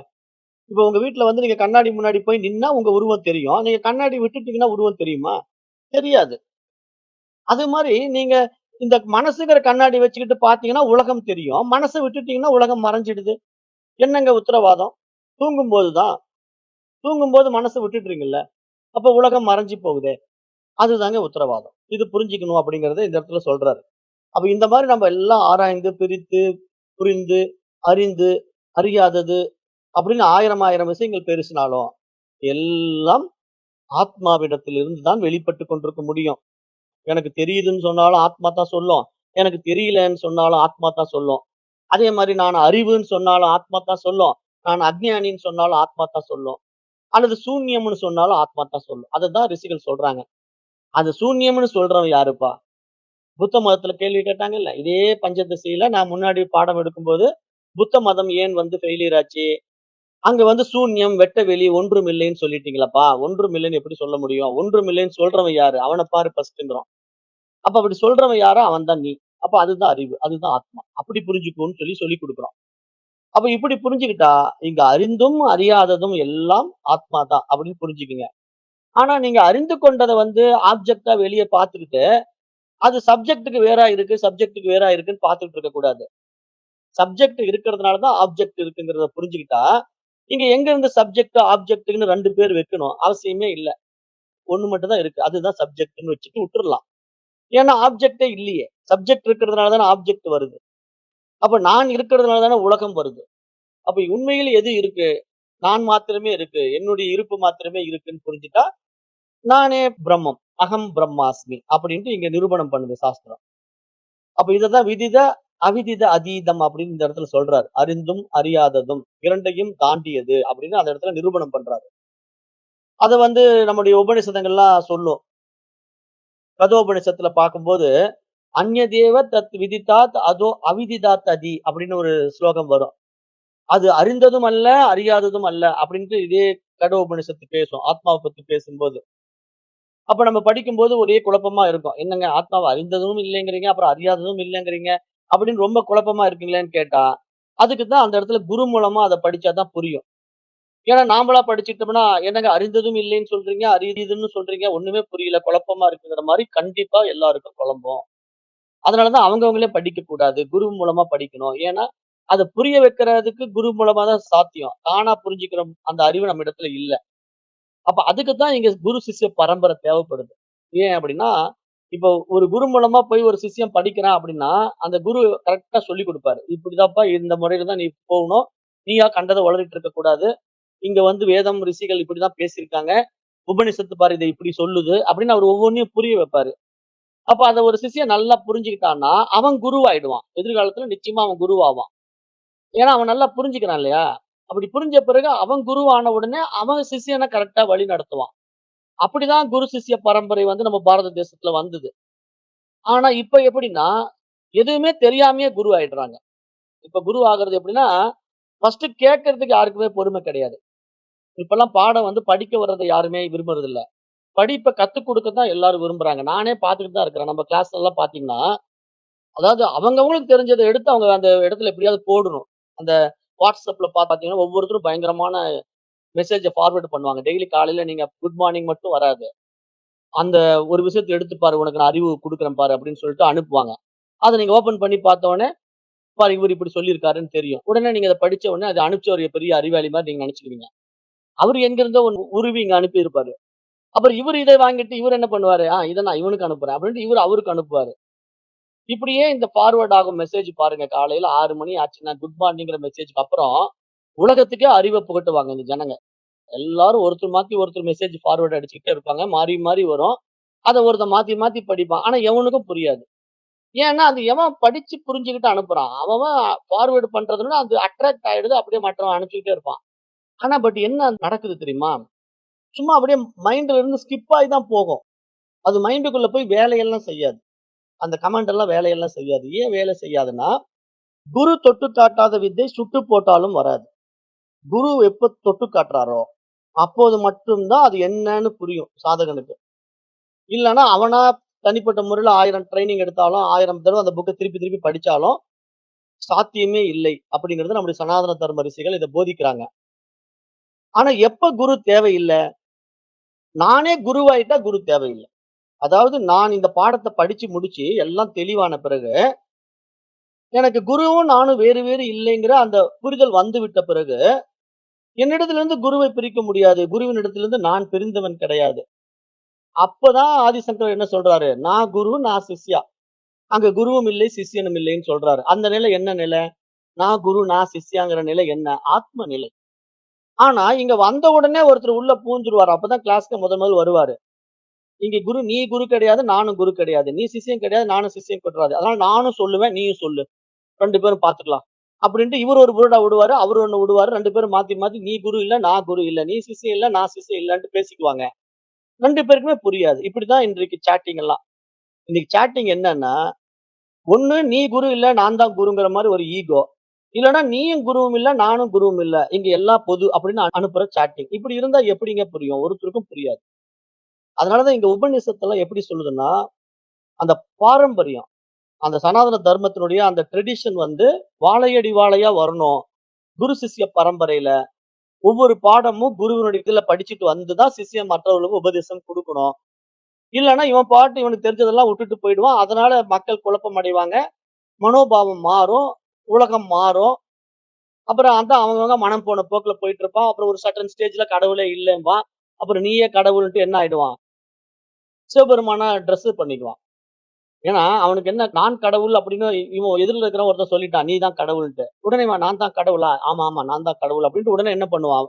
கடைவீதியில போய் புலி தோல் மாரியே ஒரு ட்ரெஸ் வாங்கிட்டு வந்து போட்டுக்குவான். கையில ஒரு சூலாயுதம் வாங்கிக்குவான். அப்புறம் பட்டைய போட்டுக்குவான், கொட்டைய போட்டுக்குவான், ஜடாமுடி விட்டுக்குவான். நானே கடவுள், அகம் பிரம்மாஸ்மி, நானே சிவம் அப்படிம்பான். அப்ப இவனுக்கு புரிதல் என்ன? கடவுள் அப்படிங்கிறவரு சிவபெருமான் மாரி இருப்பாருன்னு நெனச்சுக்கிட்டான். இன்னொரு அம்மா என்ன பண்ணும்? நான் அம்பாள் அப்படிங்கும். ஏன்னா கடவுள் நான் தான் அப்படின்ட்டு, அந்த அம்மா ஒரு ட்ரெஸ்ஸ பண்ணிட்டு அம்பாள் மாரி நிக்கும். அப்ப இதெல்லாம் என்ன? அரைகுறை புரிதல். இப்படிதான் அகம் பிரம்மாஸ்மி நெறைய பேர் புரிஞ்சுகிட்டு இருக்காங்க. ஆனா உண்மையா அகம் பிரம்மாஸ்மின்னு சாஸ்திரம் எத சொல்லுதுன்னா, அறிவ பேசிக்கிட்டு இருக்கு. அதுக்கு உருவமே இல்ல. இல்லாத உருவத்துல நீ என்ன போய் சிவபெருமான் வேஷம் போடுறது? நீ என்ன அம்பாள் வேஷம் போடுறது? எந்த வேஷமும் இங்க போட முடியாது. வேஷம் போடுறதெல்லாம் மைண்ட் தான் போட்டுட்டு இருக்கு. அப்ப இங்க இருக்கிற உடம்பே உண்மை இல்லங்கிறத புரியாம, அந்த உடம்பு மேலேயே ட்ரெஸ்ஸிங்க சேஞ்ச் பண்ணிக்கிட்டு சன்னியாசியா மாறுறதும், சாமியாரா மாறுறதும், அப்புறம் சிவபெருமானாவே மாறுறதும் எல்லாம் இந்த உலகத்துல நடக்கிற கூத்த நம்ம பார்த்துட்டு இருக்கிறோம் இல்லையா? இது எதுக்கு புரிய வைக்கிறேன் இந்த இடத்துல அப்படின்னா, அறிந்தும் அறியாததுங்கிற தன்மைய எப்படி புரிஞ்சுக்கிறோங்கிற அடிப்படை விஷயம் தெரியாம சிக்கிக்கொள்ற இந்த விவகாரம். இந்த விவகாரத்துல வர்ற ப்ராப்ளம். அப்ப இததான் இங்க சாஸ்திரம் எடுத்து சொல்லி, இங்க உண்மையிலே இருப்பது ஆத்மா மட்டுமே. அதன் அதிஷ்டானத்திலே இங்க எல்லாம் அறியப்பட்டாலும், அறியப்படுபவைகள் எதுவும் உண்மை இல்லை. அதையெல்லாம் தோற்றம் மாத்திரமே அப்படிங்கிறத இங்க அத்வைதத்தினுடைய உச்ச நிலை. அந்த முடிவான உண்மையை இந்த ஸ்லோகம் நமக்கு சுட்டிக்காட்டுகிறது. அப்ப நீ அறிவது அல்ல, நீ அந்த அறிவே அப்படிங்கிறத இங்க ஆழமா நிரூபிக்குது. அப்ப இங்க சாதகனுக்கான தியான வழி என்ன? இந்த ஸ்லோகத்துல என்ன பண்ணலாம் அப்படின்னு கேட்டீங்கன்னா, இப்ப நீங்க தியானம் பண்ண உட்கார்ந்த உடனே உங்களுக்கு வேறாக ஒரு பொருள் தெரியுது அப்படின்னு நீங்க ஒரு தியானத்துல உட்கார்ந்து செய்றீங்கன்னு வச்சுக்கங்களேன். இப்ப நான் கண்ண மூடி தியானிக்கிறேங்க. என்னுடைய நெற்றி பொட்டுல ஒரு ஒளி வருதுன்னு சொல்றீங்கன்னு வச்சுக்கலாம். உங்களுக்கு புரியுற மாரி சொல்றேன். இப்ப தியானத்துல உட்கார்ந்துட்டீங்க. நல்லா ஆழ்ந்த தியானம். அப்ப திடீர்னு என்னுடைய நெற்றி பொட்டுல ஒரு ஃபிளாஷ் ஆகுது, ஒரு வெளிச்சம் வருது, ஒரு ஒளி வெள்ளம் பரவுது அப்படின்னா, அது ஒரு ஒளியை அறிந்தவன் யார்? அறியப்படுது. அந்த இடத்துல ஒரு ஒளி அறியப்படுகிறது. அந்த ஒளியை அறிந்தவன் யாருன்னு தான் பார்க்கணும். அந்த ஒளிய பார்த்துட்டு அதுதான் கடவுள்னு முடிவு பண்ணிடக்கூடாது. அல்ல அதுதான் நான்னு முடிவு பண்ணிடக்கூடாது. அந்த ஒளியை எது அறிகிறதோ, அந்த அறிபவன் தான் இங்கு பிரம்மம். அந்த அறியப்படும் பொருள் தோற்றம் தான். அப்ப அந்த ஒளி உண்மை கிடையாது. அந்த ஒளிய பார்த்துக்கிட்டு இருக்கிற நான் தான் உண்மையான பிரம்மம். அதே மாரி எனக்கு எதுவுமே தெரியல. நான் நிஷ்டையில உட்கார்ந்துட்டேன். அமைதி, ஆனந்தம். அங்க எதுவும் அறியப்படவே இல்ல. அப்ப எதுவுமே அறியப்படவில்லை அப்படின்னு அது வந்து சூன்யம்னு தவறுதலா சொன்னாலும், அந்த சூன்யம் என்று அனுபவப்பட்டவன் யார்? ஒருத்தன் வெளிச்சத்த பார்த்தா, அவன் வந்து அதுதான் கடவுள்னு நெனைச்சான். இன்னொருத்தன் ஒண்ணுமே பார்க்கல. அவன் அத சூன்யம்னு சொல்லிட்டான். அப்ப இந்த 2மே முரண்பாடான விஷயம் என்று இங்க சாஸ்திரம் சொல்லுது. இங்க சாஸ்திரம் என்ன சொல்ல வருதுன்னா, ஒரு விஷயத்த அறிந்து கொண்டாலும் அல்லது அறியவில்லை என்று சொன்னாலும், அதற்கு அதிஷ்டானமாக எது இருக்கிறதோ, அதுதான் அதை அறியவில்லை என்று சொல்ல முடியும். அப்ப அறிகிறேன் என்றும் சொல்ல முடியும். அப்ப இங்க உண்மையில் என்ன? தேடும் பொருள் எதுவோ அது நானே அப்படிங்கிறத மீண்டும் நிரூபணம் செய்யப்படுது அப்படிங்கிறது இங்க புரிஞ்சுக்கணும். அப்ப இப்படிதான் நாம இங்க வந்து எல்லாமே நமக்கு வேறாக இங்க எதுவுமே இல்ல. என்னுடைய இருப்பினால் தான் இங்க எதுவுமே இருக்க முடியும். அது வந்து ஒளியாகவும் இருந்தாலும் சரி, இருளாக இருந்தாலும் சரி. இப்ப புரியும்னு நினைக்கிறேன். அப்ப ஒளி மட்டும் தெரிஞ்சதுன்னா கடவுள்னு சொல்லக்கூடாது. இருளா தெரியுதுன்னா அங்க கடவுள் இல்லைன்னு சொல்லக்கூடாது. இப்ப நெறைய பேர் இப்படித்தானே பண்றான். ஒரு கேட்டகரி உருவத்துல கடவுள் சொல்லிக்கிட்டு இருக்கிறான். ஒரு கேட்டகரி கடவுளே இல்லைங்கிறான். ஆனா 2 பேருமே இதுல பேலன்ஸா யாருமே இல்ல இல்லையா? இங்க உருவத்திலயும் கடவுள் இல்ல, உருவம் இல்லாமயும் கடவுள் இல்ல. இங்க இருப்பது கடவுள் மாத்திரமே. அப்படின்னு தன்னை உணர்பவன் யாரோ அவன் தானே கடவுளாக முடியும். அப்படி யார் ஆகுறா? யாரும் அப்படி ஆகுறது இல்ல. எதையாவது ஒண்ண புடிச்சுக்கிட்டு தான் கடவுள தேடிக்கிட்டு இருக்கிறான். அப்ப என்றைக்கும் அவன் வந்து தனக்கு வேறாக அதை அறியவே முடியாது அப்படிங்கிறத இந்த இடத்துல புரிய வைக்கிறார். அதுதான் இங்க இந்த தியானத்த நீங்க பண்ணணும். இப்படி தியானம் பண்ணுனீங்கன்னா உங்களுக்கு இது புரிய வரும். ஏன்னா இத கவனிக்கிறவன் யாரு? இத பார்க்கிறவன் யாரு? அல்லது ஒண்ணுமே தெரியலன்னு சொல்றவன் யாரு? நான் தியானத்துல உட்கார்ந்து என்னையே மறந்துட்டேங்கன்னு ஒருத்தர் சொல்வாரு. ஒருத்தர் அப்படியே ஆழ்ந்த இதுல போயிட்டேங்க. அந்த பிரம்மா அனுபவத்துல இருந்தேன் அப்படின்னா, அந்த பிரம்மா அனுபவத்துல இருந்தேன்னு சொல்றவன் யாரு? அந்த பிரம்மா அனுபவத்த அனுபவித்தவன் யாரு? அப்ப அந்த பிரம்மா அனுபவம்ங்கிறது எப்படி இருந்தது? இருளா இருந்ததா? ஒளியா இருந்ததா? சொல்ல முடியலல்ல. அப்ப அப்படிதான் சொல்றேன். அப்படி எதையுமே சொல்ல முடியாது. ஏன்னா நான் இருப்பதினால் தான் இங்க எல்லாம் இருக்கிறது. அப்படிங்கிறது யாருக்கு புரியுதோ, அதுதான் உண்மையான பிரம்மானந்தம். அந்த நிலை தான் பிரம்மானந்தம். அத விட்டு ஏதோ ஒண்ணு புடிச்சுக்கிட்டு இருக்கிறேன், அறிஞ்சுகிட்டு இருக்கிறேன், தெரிஞ்சுகிட்டு இருக்கிறேன், ஒண்ணுமே தெரியல. நான் அப்படியே ஆழ்ந்த இதுக்கு போயிட்டேன் அப்படின்னு எதையுமே சொல்லக்கூடாதுங்கிறத இந்த இடத்துல நிரூபணம் பண்றார். அப்ப இங்க வந்து இந்த ஸ்லோகம் என்ன புரிய வைக்குது 18வது ஸ்லோகம்னா, அனைத்தையும் அறிகின்ற ஆத்மா, அறிந்ததும், அறியாததும் ஆகிய 2யும் தாண்டிய தூய அறிவு, சுத்த அறிவு அப்படின்னு இங்க நல்லா புரிஞ்சுக்கணும். அடுத்தது 19வது ஸ்லோகம். போதே அப்யனுபவோ யஸ்ய ந கதஞ்சன ஜாயதே தம் கதம் போதையேத் சாஸ்திரம் லோஷ்டம் நரசமாக்ருதி. இந்த ஸ்லோகம் என்ன சொல்றதுன்னா, இப்படிப்பட்ட ஆத்மா பற்றிய ஒரு போதனை, அதாவது ஒரு ஞானம், ஒரு அறிவு கிடைத்த பிறகும், அதற்கான அனுபவம் ஒருபோதும் எழாதவரை சாஸ்திரம் எப்படி போதிக்க முடியும்?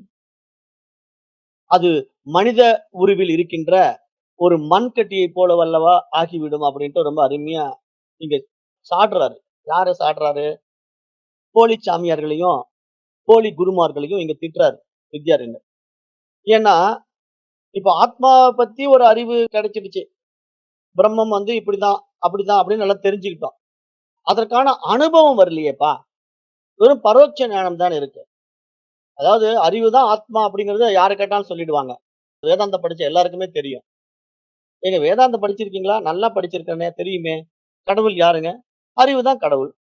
அப்படிங்களா? அப்ப அந்த அறிவுன்னு தானே எந்த அறிவு சொல்றீங்க? நான் எல்லாம் அறிஞ்சுகிட்டு இருக்கிற அறிவ தான் சொல்லிட்டு இருக்கிறேன். சரி அப்ப எல்லா அறிவும் அறிவாக நீங்க இருக்கிறீங்க இல்லையா? அப்ப உங்களுடைய அறிவினால் இந்த உலகம் எப்படி இருக்குது? எல்லாம் நானா தான் இருக்கிறேன். அப்படி இப்படின்னு ஏதாவது ஒண்ணு சொல்லிட்டு இருப்பாங்களே தவிர, அந்த எக்ஸ்பீரியன்ஸ் அவங்களுக்கு கிடைச்சதா? அந்த உண்மையா தன்னுடைய சுயத்த அவங்க அனுபவமாக்குனாங்களா?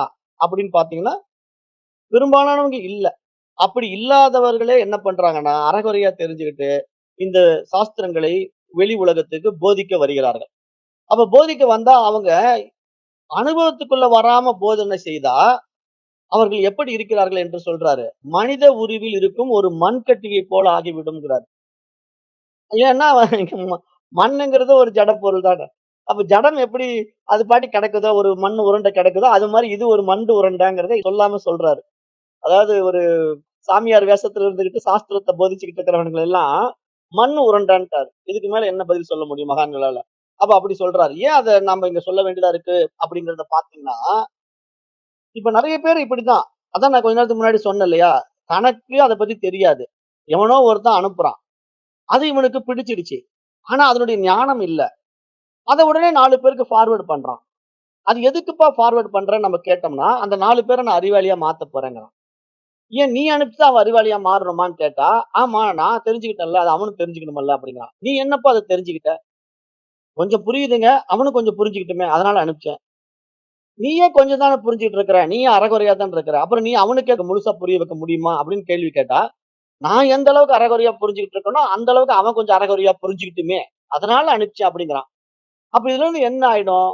எல்லாமே அரைகுறை ஆயிடும். அரைகுறையானா என்ன ஆகும்னா, இது அரைகுறையா புரிஞ்ச மாரி அது அரைகுறையா புரிஞ்சு, எப்பவுமே முழுமையாக முடியாது. அதத்தான் திருமந்திரம் சொன்னது. காலையில கூட ஒருத்தர் போட்டிருந்தாரு. "குருட்டும் குருட்டும் குருட்டாட்டமாடி குழி விழுமாறு" திருமந்திரம். அப்புறம் இதுவும் ஒரு குருன்னு சொல்லிட்டு இந்த குருவுக்கும் ஒண்ணும் தெரியறதில்ல. இது ஒரு குருட்டு குரு. இதுகிட்ட வர்ற சிஷ்யனுக்கும் ஒண்ணும் தெரியறதில்ல. அவன் ஒரு குருட்டு சிஷ்யன்.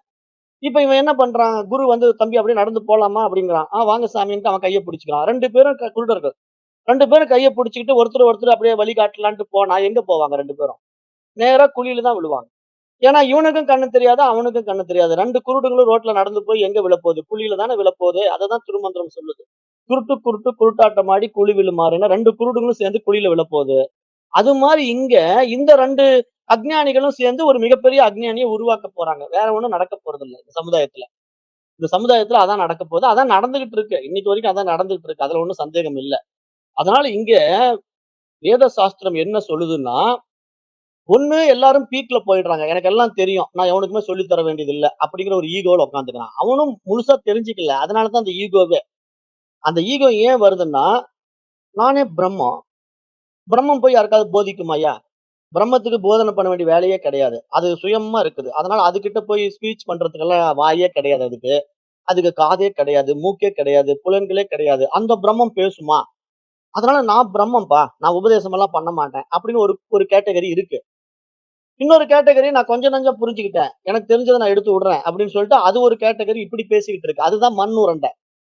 ஆனா உண்மையான ரிஷிகள் என்ன பண்றாங்கன்னா, சரியான மாணவனை உருவாக்குறாங்க. அது எப்படின்னா, அதுதான் குருகுல கல்வி. அதாவது 12 வருஷம் குரு கிட்ட படிக்கணும். வேதாந்த சாஸ்திரங்கள முறையா படிக்கணும். வரும்போதே கேட்பாங்க. "நீ எதுக்காக வந்திருக்கிற? இந்த வேதம் படிச்சு சம்பாதிக்க வந்திருக்கியா? இல்ல ஆத்ம ஞானத்த உலகத்துக்கு உபதேசிக்க வந்திருக்கியான்னு?" கேட்பாங்க. "எனக்கு பணம் பண்ற ஆசையெல்லாம் கிடையாது சாமி. நான் உண்மையா ஆத்ம ஞானத்த உலகத்துக்கு உபதேசிக்கணும். அதுக்கு வழிகாட்டுங்க" அப்படின்னா, அப்பதான் அதுக்கான பாடத்திட்டங்கள ஆரம்பிப்பாங்க. ஸ்டெப் பை ஸ்டெப்பா கொண்டு போவாங்க. அது மாணவனுடைய திறமைக்கும், தகுதியை பொறுத்து பல வருடங்கள் ஆகும். ஒருத்தன் 6 வருஷத்துல கத்துக்குவான். ஒருத்தன் 12 வருஷத்துல கத்துக்குவான். ஒருத்தன் 15 வருஷம் கூட எடுத்துக்குவான். அவன் அவனுடைய பக்குவத்த பொறுத்து அவன் படிச்சுட்டு, எல்லாம் முறையா படிச்சுட்டு, அப்புறம் அவன் தெரிஞ்சத அனுபவம் ஆக்குன பிறகு உலகத்துக்கு உபதேசம் பண்ண வருவான். அப்படி வர்றவனால தான் அவன்கிட்ட வர்ற மாணவர்கள் கேட்கிற கேள்விக்கு அவனால பதில் சொல்ல முடியும். அப்படி வர்றவங்கனால தான் உண்மைய உணர்த்த முடியும். இல்லன்னா அவன் கேட்கிற கேள்விக்கு இவனாலயும் பதில் சொல்ல முடியாது. அல்லது புத்தக அறிவிலிருந்து இவன் அப்படியே எடுத்து வாந்தி எடுத்தான்னா, அவன் கண்டுபிடிச்சுருவான். ஏன்னா ஏற்கனவே ஃபார்வர்ட் பண்றவன் எப்படி கண்டுபிடிக்கிறான்? எனக்கு ஒண்ணும் தெரியாது. அவன் அனுப்பிச்சான். அவனுக்கும் ஒண்ணும் தெரிய போறதில்ல. அனுப்பிச்சு வைப்போம். அப்படிங்கிற மாரி இப்படியே மாத்தி மாத்தி போயிட்டு இருக்கிறது தான் இங்க வேதாந்த பாடமெல்லாம். அப்ப இப்படி போகக்கூடாது இல்லையா? அதனால இங்க வந்து உண்மையா படிக்கணும்னா, முறையா படிக்கணும் வேதங்கள் எல்லாம். வேதங்கள் எல்லாம் முறையா படிச்சு, முறையா கத்துக்கிட்டு, முறையா மத்தவங்களுக்கு எடுத்து சொன்னா மட்டும் தான் அது ரீச் ஆகும். சும்மா ஒரு நாள் படிச்சுட்டு வந்து நான் எல்லாருக்கும் சொல்றேன்ட்டு நானும் குருன்னு சொல்லிட்டு, இப்ப கர்மா தியரி பத்தி பேசினாரு. அப்புறமா காலையில கேள்வி கேட்டது ஒருத்தர் 3 பக்கம் எழுதிட்டாரு பயங்கரமா கர்மாவ. அப்ப 3 பக்கம் அவரு அந்த கர்மாவ எழுதுனா, உண்மையா சாஸ்திர ஞானம் உள்ளவங்க அந்த மாரி பதில் சொல்ல மாட்டாங்க. ஏன் சொல்ல மாட்டாங்கன்னா, இங்க கர்மாவே கிடையாது. எங்கிருந்து கர்மா இருக்கு? அப்ப எதுக்கு இந்த கர்மாவ பத்தி அவன மாட்ட விடணும்? உண்மைய மட்டும் சொல்லணும். இல்லாத விஷயத்த இருக்கிற மாரி பில்டப் பண்ணி ஒருத்தர லாக் பண்ணக்கூடாது. அப்ப இது மாரி ஆட்கள் கிட்ட போறது தான் அந்த குருட்டுத்தனமான வாழ்க்கை. அந்த குருட்டும் குருட்டும் குருட்டாட்டம் ஆடுறது. அப்ப இது மாரி போய் சிக்கிக்கிட்டு, இவனும் ஏதோ கர்மா இருக்கு, எனக்கு பாவம் வந்து சேர்ந்துருச்சு, பரிகாரம் சொல்லுங்க சாமிம்பான். அப்பதான் இவங்க ஜோசியத்த நடைமுறைப்படுத்த முடியும். நீங்க எதுவுமே இல்லன்னு சொன்னா ஜோசியமே இல்லையே அப்புறம். அப்புறம் அந்த ஜோசியக்காரர் எப்படி வாழ்றது? அதனால ஏதோ ஒண்ணு இருக்குதுப்பா. உனக்கு இந்த கர்மா இருக்குது. இந்த பாவத்த தீர்த்துக்கிறதுக்கு பாரு இந்த கோயிலுக்கு போயிட்டு வா. இந்த பரிகாரத்த பண்ணு. அப்படின்னு ஏதாவது ஒண்ணு சொன்னா தான் இவருக்கு இன்கம். அந்த கோயில் குருக்களுக்கும் இன்கம். 2 பேரும் பிசினஸ் பண்ணுவாங்க. இப்படிதான் இன்னைக்கு ஜோதிடமும், ஆன்மீகமும் இருக்கு. ஏன்னா உண்மைதானே நான் பேசிக்கிட்டு இருக்கேன். நீங்க மேல வருத்தப்பட்டாலும் நான் உண்மைய தான் பேசி ஆகணும். ஏன்னா நம்ம நம்ம பேசுற சப்ஜெக்ட்டே உண்மையை நோக்கி தானே போகுது. உண்மையை நோக்கிய பயணம் நம்மளுது. அதனால இங்க பொய் சொல்லவே முடியாது. இதுதான் சத்தியம். அப்ப அதனால சும்மா இல்லாத ஒரு கடவுள உருவத்துக்குள்ள கொண்டு வந்து இவர்தான் கடவுள்னு பில்டப் பண்றதும், இல்லாத ஒரு கர்மாவுக்கு பரிகாரம் பண்றதும் எவ்வளவு ஒரு அஞ்ஞானம்ங்கிறது யாருக்கு தெரியும்? ஞானிக்கு மட்டும் தான் தெரியும். அப்ப அந்த ஞான பாதையில பயணம் பண்றவனுக்கு உண்மை புரியும். அப்ப அவன் தான் அந்த சரியான குரு கிட்ட போயி, சரியான புரிதல்ல இங்க ஒண்ணுமே அடையறதுக்கு இல்ல, அனுபவிக்கிறதுக்கு இல்ல. எல்லாம் இந்த மாரி தோற்றத்த வச்சுக்கிட்டு இப்படி விளையாடிட்டு இருக்கானுங்க. அப்படின்னு புரிஞ்ச பிறகு விழிச்சுக்குவான். அதுதான் உண்மையான விழிப்புணர்வு. மற்றபடி விழிக்காம இது உண்மை, அது உண்மைன்னு எதையா ஒண்ண புடிச்சுக்கிட்டு இருக்கான்னு வைங்களேன், அவன் எப்படி விழிச்சுக்கிறான்? அவன் கனவு கண்டும்போது பயந்துட்டுற மாரியே வாழ்க்கைய வாழ்ந்துட்டு இருப்பான். அப்ப இப்படிதான் இன்றைய உலகம் போயிட்டு இருக்குங்கிறத இந்த ஸ்லோகத்துல சொல்றாரு. ஏன்னா மண்கட்டிங்கிறாரு பாருங்க. புளோஸ்டம் அப்படின்னா மண்கட்டின்னு பேரு. அப்ப இங்க இடத்துல மண்கட்டி. அந்த வித்தைய போதிக்கிறவன் மனித உருவில் இருக்கின்ற மண்கட்டியைப் போல வல்லவா ஆகிவிடும் அப்படின்னு இந்த இடத்துல சொல்றாரு. அப்ப இங்க என்ன புரிஞ்சுக்கணும்னா, சாஸ்திரத்தை கேட்கிறார், அறிவை பெறுகிறார் ஒருவர். ஆனால் அது அவருக்கு உள்ளார்ந்த அனுபவம் ஆகவில்லையே. உள்ளார்ந்த அனுபவம் ஆகாமல் அதை எப்படி மற்றவருக்கு அவர் உபதேசிக்க முடியும்? அதுவல்லவா இங்கு பிரச்சனை. அப்ப அவரவருக்கு தெரிஞ்சதை அவரவர்கள் எடுத்து சொல்லப் போனா, அதுக்கு 1000 1000 பேர்கள் இருக்கிறாங்க. 1000 1000 பேர்கள் அவரவர்கள் பாணியில இந்த உலகத்துல ஏதாவது சொல்லிக்கிட்டே தான் இருப்பாங்க. அப்ப அதது கேட்கிறவனுக்கு இன்ட்ரஸ்டிங்கா தான் இருக்கும். நீங்க என்ன டாபிக் வேணா எடுத்து பேசுங்களேன். அது கேட்கிறவனுக்கு இன்ட்ரஸ்டிங்கா தான் இருக்கும். ஏன்னா அவனுக்கு அத பத்தி தெரியாது. அதனால அவன் இன்ட்ரஸ்டிங்கா கேட்பான். அதனால ஜனங்க அத வச்சுக்கிட்டு ஓட்டிக்கிட்டு பிசினஸ் பண்ணிக்கிட்டு அதுல இன்கம் பண்ணிட்டு அப்படியே வாழ்ந்துட்டு போறாங்க. ஆனா உண்மையா தேடுறவனுக்கு அது ஒரு நாளும் அவனுடைய மனதுக்கு ஒப்புக்கொள்ளாது. ஏன் ஒப்புக்கொள்ளாதுன்னா, அவனுக்கு இது சாட்டிஸ்பாக்ஷன் ஆகாது. என்ன சொன்னாலும், இல்ல, இல்ல இது செட் ஆகாது. இதுக்கு மேல ஏதோ இருக்கு. இதுக்கு மேல ஏதோ இருக்குன்னு திருப்பி திருப்பி ஓடிக்கிட்டே இருப்பான். அப்படி ஓடிக்கிட்டே இருக்கிறவன் தான் உண்மை குருவ சந்திப்பான். அந்த உண்மை குரு கிட்ட இருந்து அவன் விஷயத்த வாங்கும்போது நிறைவாயிடுவான். அவன் தான் உண்மையான இந்த அத்தியாத்ம ஞானத்துக்கு தகுதியானவன். ஆனா இங்கேயும் அங்கேயும் மாறி மாறி அலைஞ்சுகிட்டு, நான் இங்க கொஞ்சம் சொன்னா இதுவும் நல்லா இருக்கு. அங்க கொஞ்சம் சொன்னா அதுவும் சூப்பரா இருக்குன்ட்டு, கதை கேட்கிற மாரி மாத்தி மாத்தி கேட்டுக்கிட்டு இருக்கிற ஒரு கூட்டம் இருக்கு. அது ஒரு நாளும் தேராது. ஏன்னா, அது டைம் பாஸ்க்கு வேணா கேட்கலாம். இவர்கிட்ட கொஞ்சம், அவர்கிட்ட கொஞ்சம்ன்ட்டு. ஆனா பிரயோஜனம் இருக்காது. என்ன காரணம்? புரியாதுங்கிறதுனால. ஏன்னா அந்த புரிதலற்ற தன்மை அது. அது உள்ளார்ந்த அனுபவத்துக்கு வழிவகுக்காது. அப்ப இங்க உண்மை என்ன? ஒரே இருப்பை உணரணும். அது அறிவு. அப்ப அந்த அறிவை உருவாக்க, அந்த அறிவை உணர்வதற்கான ஒரு ஊடகம் தான் இங்க மனசு, உடம்பு. அப்ப இந்த மனதை, உடம்பை எப்படி நம்ம உபயோகமா பயன்படுத்தணும்? அப்படிங்கிற அந்த உண்மை வழிய காட்டிக் குடுக்கிற உண்மையான குருவ நம்ம பிடிக்கும்போது மட்டும் தான், அந்த உண்மை தன்மை நமக்கு வெளிப்படும். அதுதான் பாரம்பரியமா மாறும். அது பரம்பரை பரம்பரையா தொடரும். அப்பதான் இந்த கல்வி முறை அழியாமல் இருக்கும். இல்லன்னா இந்த கல்வி முறை அழிஞ்சிடும். இப்ப உண்மையிலேயே இந்த சனாதன தர்மத்தினுடைய இந்த வேதாந்தம் இன்னைக்கு வரைக்கும் அழியாம இருக்குன்னா என்ன காரணம்னா, அந்த குரு பரம்பரையில வர்றதுனால தான். அந்த குரு சிஷ்ய பரம்பரையில வந்துகிட்டே இருக்கிறதுனால தான் இது அழியாம இருக்கு. இல்லன்னா சாதாரண ஆளுங்க என்ன பண்ணிருப்பாங்கன்னா, பூரா வெளிய போட்டு மக்கள திசை மாற்றி கொண்டு போயிருப்பாங்க. இப்ப நமக்கு இந்த 20ஆம் நூற்றாண்டுல நமக்கு யாரெல்லாம் குரு தெரியுமா? ஓஷோ, கிருஷ்ணமூர்த்தி, அப்புறம் இன்னும் யாரோரோ பேர் இருக்கு. நெறைய வெளிநாட்டு ஆத்தர்ஸ் எல்லாம். இப்ப இன்னும் என்னமோ பேர்லலாம் வந்துட்டாங்க. இப்ப பயங்கர பயங்கரமான பேர்லலாம் வராங்க. அவங்க தான் அதெல்லாம் சொன்னாங்க. அப்படிங்கிற மாரியே ஒரு இமேஜ கிரியேட் பண்றாங்க. நம்ம இந்தியாக்குள்ள. அந்த இமேஜ கிரியேட் பண்ணி, அவங்க தான் என்னமோ இந்த அறிவ காட்டிக் குடுக்குற மாரி ஒரு பில்டப் பண்ணிட்டே இருக்காங்க. அத மக்கள் ஏத்துக்கிறாங்க. அவரு மாரி யாருங்க சொல்ல முடியும்? இவரு மாரி யாருங்க சொல்ல முடியும்? இவரு தாங்க எனக்கு உண்மை குரு. இவரு வழிகாட்டுற மாரி யாரும் காட்ட முடியாது. அப்படி இப்படின்ட்டு ஒரு கூட்டம் ஓடிக்கிட்டு இருக்கு. அது பயங்கர பாப்புலாரிட்டியா மக்களிடத்துல மாறிக்கிட்டு இருக்கு. அதுக்கு பல பில்லியன், மில்லியன் டாலர் செலவு பண்ணி அதுக்கான ஒரு கூட்டம் இயங்கிட்டு இருக்கு. எல்லாமே நம்ம பார்த்துக்கிட்டு இருக்கோம். ஆனா என்னன்னா, இது மாரி போயி அதுதான் இவனும் தேற மாட்டான், அவனும் தேற மாட்டான். அப்படியே போய்க்கிட்டு இருக்கும். காலம் மாறிக்கிட்டே இருக்கும். உலகம் போயிட்டே இருக்கும். இப்படியே இருமைகள்லயே வாழ்ந்துட்டு இருப்பான். ஏன்னா, இதெல்லாம் வசனம் பேசுறதுக்கு நல்லா இருக்கும். ஆனா, இங்க உண்மையா ஆத்மாங்கிற ஒரு விஷயத்த காட்டுறதுக்கு வசனமே கிடையாது. உண்மையா ஆத்மாவ காட்டணும்னா என்ன செய்யணும்?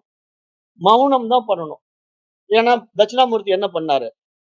ஆதி குரு தட்சிணாமூர்த்தி. இப்ப வந்த குரு ஓஷோவோ, என்ன கிருஷ்ணமூர்த்தியோ, ஜேகேவோ, ஏகேவோ, பிகேவோ யாருமே கிடையாது.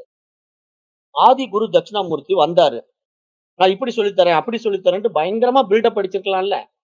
அவர விடவா பில்டப் அடிக்கிறதுக்கு வேற எவனுமே கிடையாதுல்ல அப்போ. ஆதிகுரு வரும்போது எவனுமே கிடையாது. அப்ப அவரு எவ்வளவு பில்டப் பண்ணிருக்கலாம்? ஒரு பில்டப்பும் பண்ணல. வந்தாரு, சும்மா சின்முத்திரை காட்டினாரு, சும்மா உட்கார்ந்து இருந்தாரு. அவ்வளவுதான். அந்த உபதேசத்த உள்வாங்கக்கூடிய 4 பேர் முன்னாடி உட்கார்ந்து இருந்தாங்க. அவங்க தான் சனகாதி முனிவர்கள். அப்ப அந்த 4 பேர் உள்ள வாங்குனாங்க. பிரம்ம ஞானம் வந்துருச்சு. உலகம் பிறக்கவே இல்ல. அப்புறம் தான் என்னடா இது இவங்க 4 பேரால உலகம் பிறக்கலையே அப்படின்ட்டு திருப்பி பிரம்மா உலகத்த உண்டு பண்றாரு. அவருதான் மைண்ட். அந்த மைண்ட் கிரியேட் பண்ணதான் இந்த கிரியேஷன். அதுக்கப்புறம் தான் ஏகப்பட்ட ஜீவர்கள், அதுல நெறைய ரிஷிகள், நெறைய விஷயங்கள் எல்லாம் வந்தது. அது ஒரு பெரிய கதை. அது இப்ப போனா டைம் ஆயிடும். அப்ப இது மாதிரி இந்த படைப்பின் சாராம்சத்த நீங்க ஆழ்ந்து கவனிச்சீங்கன்னா, உண்மையான உங்களுடைய இறுதி இலக்கு எங்க முடியும்னா, மௌனத்துல தான் முடியும். சொல்றதுக்கு ஒண்ணுமே கிடையாது. அங்க சைலன்ஸ் தான் நம்முடைய இருப்பு, ரியாலிட்டி, சோர்ஸ். அப்ப அங்க போம்போது அடையறதுக்கு ஒண்ணுமே இல்ல. அங்க அமைதி தான் இருக்கு. அந்த அமைதி தான் நானு. நானே அமைதியா இருந்துகிட்டு நான் வெளிய ஏதோ அமைதிய பிடிக்கிறேன்னு எந்த அமைதிய பிடிப்பப்பா? இமயமலையில போய் புடிச்சிட்டு வரேங்க. போய் புடிச்சிட்டு வா. அந்த அமைதி இமயமலையில மட்டும் தான் இருக்குன்னு நெனைக்கிறதே ஒரு அஞ்ஞானம். ஏன்னா நான் ஏற்கனவே சொல்லிட்டேன். அமைதிங்கிறது சந்தக்கடையிலும் இருக்கு, இமயமலையிலும் இருக்கு. அது வெளிய இல்ல. உன்னிடத்தில் இருக்கு. அது என்னிடத்தில் இருக்கு என்று நான் உணரும்போது, இந்த உடலும், மனசும் சந்தக்கடையில இருந்தா என்ன? இமயமலையில இருந்தா எனக்கு என்ன? அது நான் இல்லையல்ல. அந்த அமைதிய அனுபவிக்க வேண்டிய விஷயம் அந்த உடலோ, மனசோ கிடையாதுல்ல. அது என்னுடைய சுயம் அல்லவா? என்னுடைய சுயத்துல, அமைதியில, ஆனந்தத்துல இருக்கிற என்ன போயி, இமயமலையில போய் அமைதி அனுபவிங்கன்னு சொல்லி இமயமலையில காவி வேட்டி கட்டி அனுப்பி வச்சாலும் நான் அடைய மாட்டேன். சந்தக்கடையில போய் நீங்க மீன் மார்க்கெட்ல நின்னுகிட்டு அடையுங்கன்னாலும் அடைய மாட்டேன். ஏன்னா எனக்கு புரியல. இந்த பக்கம் போனாலும் புரியாது, அந்த பக்கம் போனாலும் புரியாது. ஆனா ஞானிகளுக்கு தன்னை உணர்ந்த பிறகு, இங்க எங்க சந்தக்கடை இருக்கு? எங்க இமயமலை இருக்கு? அமைதி ஸ்தலம் எங்க இருக்கு? அல்லது அமைதியற்ற ஸ்தலம் எங்க இருக்கு? இங்க ஆர்ப்பாட்டமும் இல்ல, அமைதியும் இல்ல. ஏன்னா நான் மாத்திரமே இருக்கிறேன்ங்கிற தன்னிருப்பு. அப்ப தன்னிருப்பை தான் உணர்ந்து கொண்ட பிறகு, இங்கு தனக்கு வேறாக ஏதும் இல்லை என்ற பொழுது, அங்கு ஏது இருமைகள் இருக்கிறது? அங்கு இருமைகளே இல்லை. ஆனால் இப்படி இருமைகளற்ற ஒருமைத்தன்மையை உதவாத விஷயங்களாக மாற்றி ஊருக்கு உபதேசம் பண்ணுகின்றவர்கள் தான் ஏராளம். ஆனால் இவர்கள் எல்லாம் அத்வைதத்தை படித்திருந்தாலும் ஆத்ம ஞானம் இல்லை. ஆத்ம அனுபூதி இல்லை. அனுபவம் இல்லை என்று அர்த்தம். அப்படிப்பட்டவர்கள் மனிதனைப் போல தெரிகின்ற மண் உருண்டைகள் அப்படின்ட்டு இந்த ஸ்லோகத்துல முடிக்கிறார். இதுக்கு மேல நம்ம அடுத்த ஸ்லோகம் டைம் இல்ல பார்க்க முடியாது. நாளைக்கு பார்க்கலாம். அப்ப இந்த ஸ்லோகத்துல நம்ம என்ன புரிஞ்சுக்கணும்? சாஸ்திரத்த முறையா படிக்கிறதுக்கு 3 படிகள். சிரவணம், மனனம், நிதித்தியாசனம். குரு சொல்றத கேட்கணும். காது குடுத்து அவர் என்ன சொல்றாரு அப்படின்னு கேட்கறதுக்கு ஒரு பொறுமை, சகிப்புத்தன்மை முதல்ல சாதகனுக்கு வரணும். ஃபர்ஸ்ட் ஆஃப் ஆல் அது வரலன்னா, அவன் சிஷ்யனா வர்றதுக்கு தகுதியே கிடையாது. ஏன்னா, சாதன சதுஷ்டய சம்பத்தி தான் பேஸ்மெண்ட்டே. சமதமாதிகள் அவனுக்கு தெரிஞ்சிருக்கணும். பொறுமை, சகிப்புத்தன்மை, விடாமுயற்சி, வைராக்கியம், தன்னம்பிக்கை எல்லாம் அவனிடத்துல இருக்கணும். அவன் மட்டும் தான் சாஸ்திரத்த கேட்க முடியும். அப்ப அவன் தான் சாஸ்திரத்த கேட்க தகுதியான மாணவன். அவன் தான் அதிகாரி. அப்படிப்பட்ட அதிகாரி இந்த சாஸ்திரத்தை கேட்டா அவனுக்கு நிச்சயமா சந்தேகம் வரும். எல்லாம் தெரிஞ்சிடுச்சுன்னு சொல்ல முடியாது. அப்ப சந்தேகம் வந்தா சந்தேகத்த தெளிவுபடுத்திக்கணும். குரு கிட்ட கேட்டு தெளிவுபடுத்திக்கணும். அப்ப சந்தேகம் தெளிவாகிய பிறகு மனனத்துல அவன் பயிற்சி அடைந்து பெருமை அடைந்த பிறகு அடுத்தது அவனுக்கு தான் அதுவாகத்தான் இருக்கிறேன் என்ற தன்னிருப்பு உணரப்படும். அப்ப அதில் அவன் நிலை நிற்க வேண்டும். அப்படி அவன் சிரவண, மனன, நிதித்தியாசனம் ஆகிய இந்த 3ல் கடைசியா அந்த நிதித்தியாசனம் என்ற 3வது அனுபவம் உண்டாகவில்லை எனில் அவன் மனித உருவில் இருக்கின்ற மண்கட்டி அப்படிங்கிறது இங்க சொல்றாரு. இவ்வளவுதான் விஷயம். அப்ப அதனால நிறைய பேர் வந்து சாஸ்திரத்தை கேட்கலாம். அந்த சாஸ்திரத்தினுடைய சந்தேகத்தை தெளிவுபடுத்திக்கலாம். அத 4 பேருக்கு உபதேசம் பண்ணலாம். ஆனா அனுபவம் ஆச்சா? நிதித்தியாசனத்துல நின்னியா? நிக்கல. அப்ப எதுக்கு நீ வந்து சாஸ்திரத்த உபதேசிக்கிற? நீ என்னத்த சாஸ்திரத்த மத்தவங்களுக்கு புரிய வைக்க முடியும்? நீ எப்படி புரிய வைப்ப? உனக்கே புரியல. நீ எப்படி அவனுக்கு புரிய வைப்ப? அது நடக்காது. அப்படி புரிய வைக்கிறேன்னு சொன்னா தப்பு தப்பா தான் புரிய வைக்க முடியும். தப்பு தப்பா புரிஞ்சுக்கிறவங்க தப்பான பாதையில தான் போவாங்க. அப்ப அவங்க கடவுள் மேல கன்ஃப்யூஷன் ஆவாங்க. அப்ப அப்படிப்பட்டவங்க தான் இப்ப 2 கட்டான கடவுள மாத்திக்கிட்டு, இந்த கோயிலுக்கு போனா நல்லா இருக்குமா? அந்த கோயிலுக்கு போனா நல்லா இருக்குமா? சிவபெருமான கும்பிட்டா சூப்பரா இருக்குமா? பெருமாள கும்பிட்டா அருமையா இருக்குமா? இல்ல இத விட பெரிய கடவுள் அல்லாஹ் இருக்காரா? அல்லது இயேசு வந்தா நல்லா இருக்குமா? அப்படின்னு மதம் மாறி போற அளவுக்கு போயிட்டு இருக்கு இன்னைக்கு நம்முடைய சனாதன தர்மத்தினுடைய சாதனைகள். அதெல்லாம் என்ன? ஏன் இப்படி ஆச்சுன்னா, இப்படிப்பட்ட சாதகர்கள்னால உண்டாக்கப்பட்டது தான் பிரச்சனை. அதனால ரிஷிகள் வந்து ரொம்ப வருத்தப்படுறாங்க. இத வந்து வித்யாரண்யரும் வருத்தப்பட்டு தான் இப்படி எழுதுறாரு. அந்த காலத்துல அவர் வந்து எழுதும்போதே, அவரு கோவமாவே திட்டுறாரு. எழுதும்போது கூட சாந்தமா சொல்ல மாட்டேங்கிறாரு. மனித உருவில் இருக்கின்ற மண் உருண்டைகள்ன்றாரு. அப்ப ஏன் அப்படி திட்டுறாருன்னா, அன்னைக்கே இப்படி இருந்திருக்கிறானுங்க. அப்ப இப்ப எப்படி இருந்திருப்பாங்கன்னு நீங்க யோசனை பண்ணிக்கணும். நான் என்ன சொல்றேன்னா, அவர் வாழ்ந்த காலத்திலேயே மண் உருண்டைங்க நெறைய இருந்திருக்கு. அப்ப இந்த காலத்துல ஏகப்பட்ட மண் உருண்டைகளா இருக்கும். அப்ப எப்படி இந்த ஒரு வித்தைய வந்து மக்கள் எடுத்துக்குவாங்க? அதுதான் எல்லாரும் குருவாயி எல்லாரும் சொல்லணும்னு நெனைக்கிறாங்க. யாரும் கேட்க தயாரா இல்ல. அப்ப அதுதான் பிரச்சனை. அதனால யார் ஒருவனுக்கு உண்மையா தன்னை உணர்ந்து தன்மயமாகணும்னு ஆசைப்படுறானோ, அவன் முதல்ல சரண்டர் ஆகணும். குருவினிடத்துல சரண்டர் ஆகணும். அப்ப மட்டும் தான் சாஸ்திரம் உள்ள போகும். அப்பதான் அது வேலை செய்யும். அதுக்கப்புறம் தான் அவனுக்கு எல்லாம் புரியும். இல்லன்னா ஒண்ணுமே புரியாது. அது அப்படியே ஈகோலயே ஓடிட்டு இருக்கும். அந்த மாரி தான் நெறைய பேர் போயிட்டு இருக்காங்க. அது இன்றைக்கு இல்ல, அன்ற காலையில இருக்குங்கிறத இந்த ஸ்லோகம் நமக்கு நிரூபணம் செய்யுது.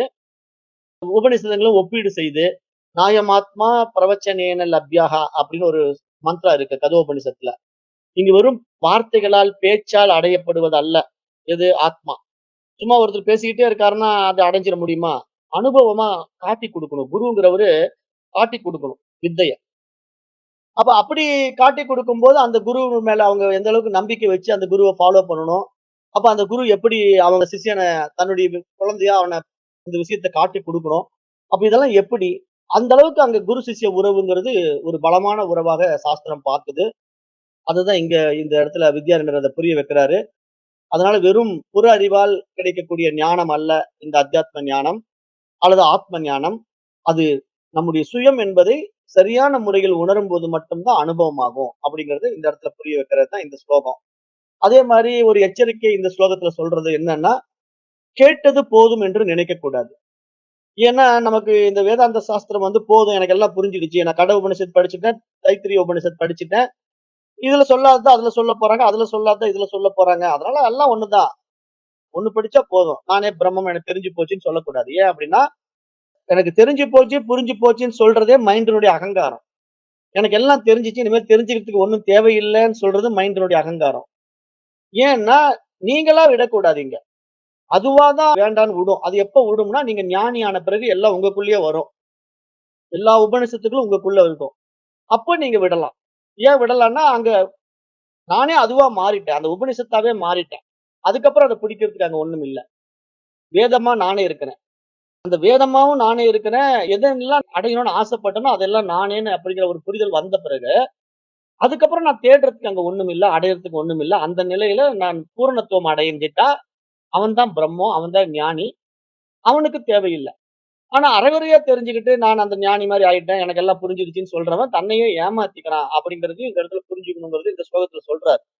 அதனால இங்க சும்மா நான் சாட்சி என்று நினைக்காதே, அதை நேரடியாக உணர வேண்டும். ஒவ்வொரு அனுபவத்திலும், ஒவ்வொருவருடைய அனுபவத்திலும் நான் சாட்சி என்பது எதன் அடிப்படையில் அந்த அனுபவம் நிகழ்ந்தது என்று உணர வேண்டும் என்று சொல்றார். அப்ப இதுக்கெல்லாம் நம்ம வந்து கொஞ்சம் விவேகத்தால விசாரணை பண்ணி தான் விடை காண முடியும்.